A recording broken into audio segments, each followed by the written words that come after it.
হয়তো একটি চিঠির অপেক্ষায় আছে ঝিনাইগাতীর পোস্ট অফিসটি। এক সময়ের ব্যস্ত পিয়ন আজ হারিয়েছে কোথায় তা কেউ জানে না। দীর্ঘদিন কার্যক্রম বন্ধ থাকায় ভবনের দেয়ালের পলেস্তারা খসে পড়ছে, ভেঙে গেছে দরজা জানালা, চুরি হয়ে গেছে জানালার গ্রিল ও ভবনের মূল্যবান টিন। এক সময়ের ব্যস্ত এই পোস্ট অফিসটি এখন অনেকটাই পরিত্যক্ত অবস্থায় পড়ে আছে।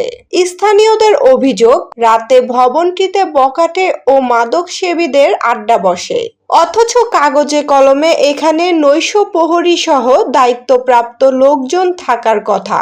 আরও অভিযোগ রয়েছে, পোস্ট অফিসে কার্যক্রম না থাকলেও সংশ্লিষ্টরা নিয়মিত সরকারি কোষাগার থেকে বেতন ভাতা নিচ্ছেন। এদিকে পোস্ট অফিস বন্ধ থাকায় চিঠি, পার্সেল, সঞ্চয়পত্র সহ বিভিন্ন ডাকসেবা থেকে বঞ্চিত হচ্ছেন উপজেলার সাধারণ মানুষ। পোস্ট অফিসটি আমরা আমার জন্মের পরে থেকে দেখতেছি, কিন্তু আগে চালু ছিল, এখন বন্ধ।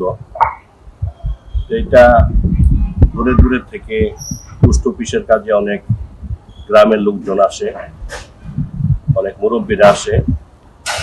এটা হলো সদর বাজার, এখান থেকে আসে, তারপরে আবার 10 টাকা ভাড়া দিয়ে উপজেলা যাইতে হয়।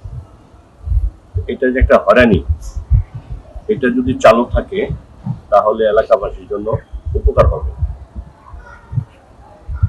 এটা কার্যক্রম না থাকায় পরিবেশগুলো নষ্ট হয়ে গেছে, আশেপাশে বাড়ি ঘরগুলো খারাপ দেখা যায়, পিছনে ঝোপ জঙ্গল, বিল্ডিং এর ক্ষয়ক্ষতি হয়ে গেছে, দরজা জানালা ভাঙিয়া চুরে নিয়ে যাইতেছে। মাদকের আড্ডাখানা চালু হইলে ভালো হয়।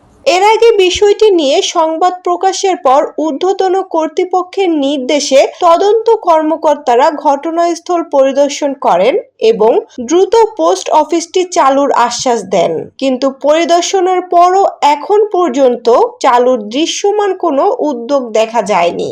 অন্যদিকে পোস্ট অফিসের সরকারি জায়গা দখলেরও পায়তারা চলছে বলে অভিযোগ স্থানীয়দের। প্রভাবশালী একটি মহল জমি দখলের চেষ্টা করছে বলে দাবি তাদের। সচেতন মহলের বাধার কারণে এখনো পুরোপুরি সফল না হলেও যে কোনো সময় বড় ধরনের দখলের আশঙ্কা করছেন এলাকাবাসী।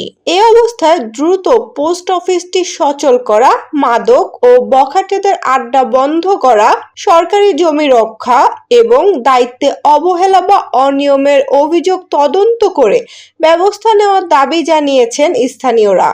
এখন এলাকাবাসীর একটাই প্রশ্ন, জনগণের সেবার জন্য তৈরি এই সরকারি প্রতিষ্ঠানটি কবে আবার মানুষের সেবায় ফিরবে?